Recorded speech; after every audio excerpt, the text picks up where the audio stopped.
பெண் அடிமை பத்தி ஒரு சின்ன டேட்டா கொடுக்குறேன்.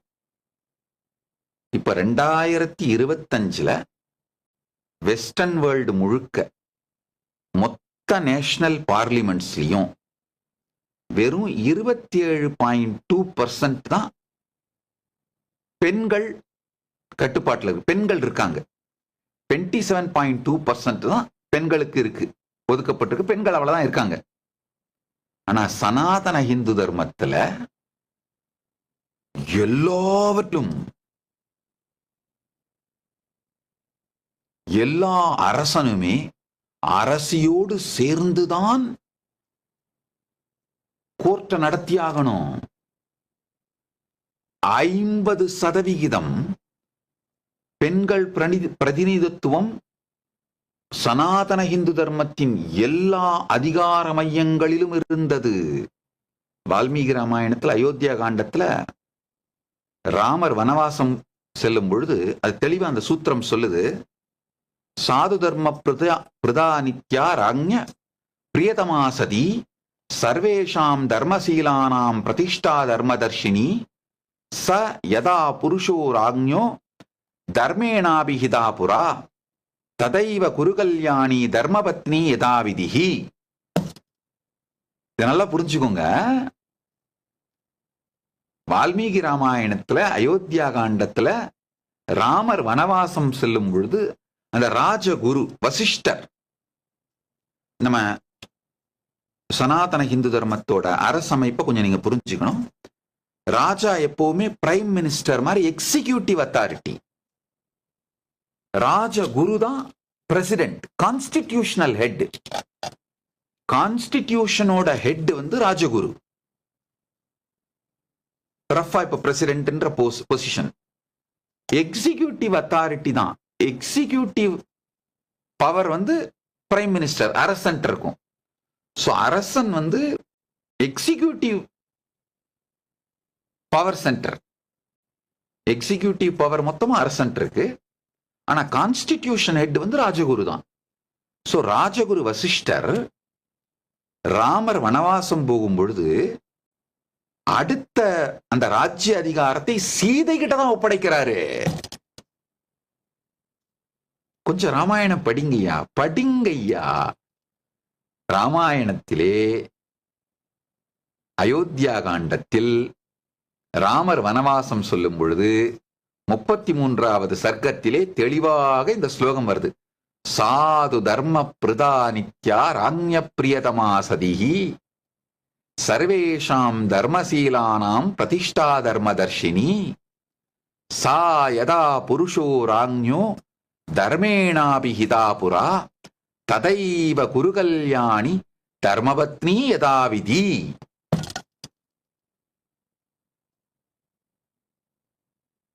அப்ப என்ன அர்த்தம்?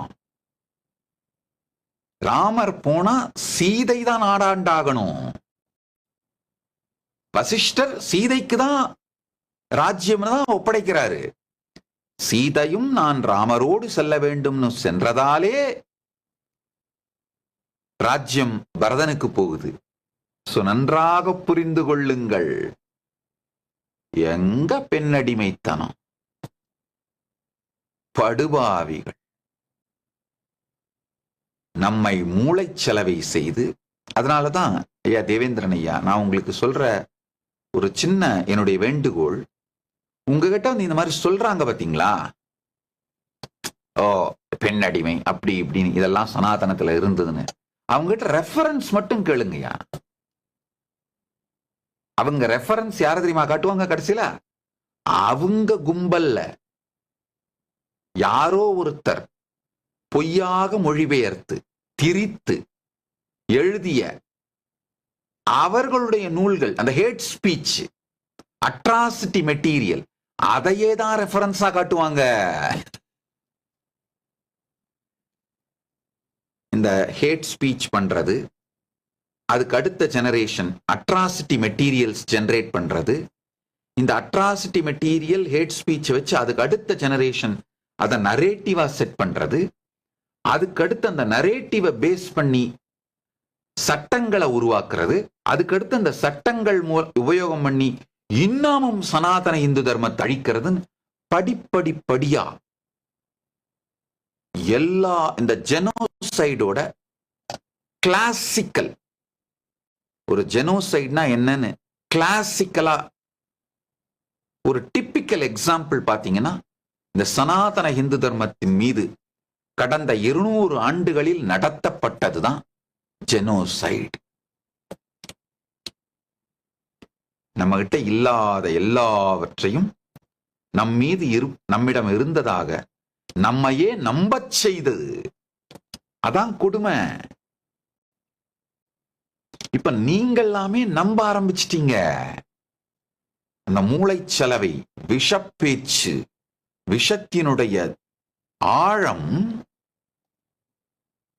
எந்த ஆதாரமும் இல்லாமல் அவர்கள் கக்கும் விஷத்தை நீங்களே கூட நம்ப துவங்கிவிட்டீர்கள்.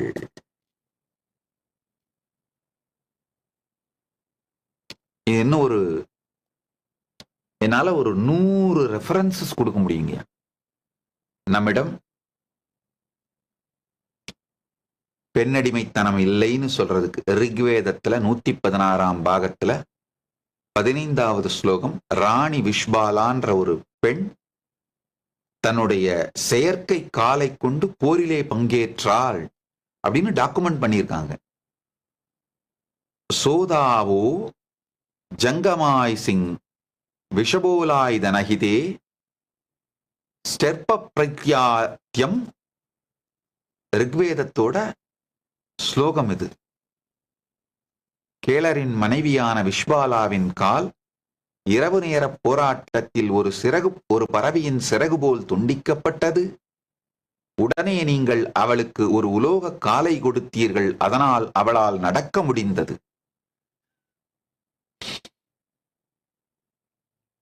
பெண்கள் போரில் பங்கேற்றிருக்கிறார்கள் அரசியாக இருந்து.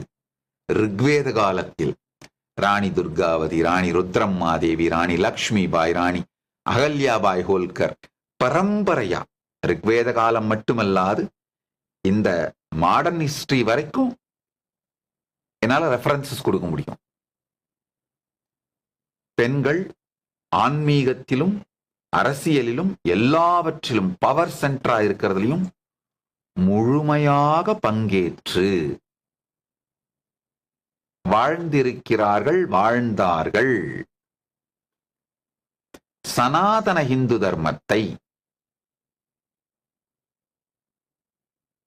காலனைஸ் பண்ண கொடுங்கோலர்களும் இன்வேட் பண்ண பார்பேரிக் அட்டாக்ஸ் மூலமா நம்மளை இன்வேட் பண்ண முகலாய மற்றும் கிறிஸ்தவ பிரித்தானிய இந்த தாக்குதல்கள் இவர்களெல்லாம் வந்து சனாதன இந்து தர்மத்தை தாக்கி அழிப்பதற்கு முன்பாக இந்த எந்த பிரச்சனையும் நமக்குள் இவர்கள் இந்த சனாதன இந்து தர்மத்தோட விரோதிகள் நம்மிடம் இருப்பதாக நம்மை நம்ப வைத்த எந்த பிரச்சனை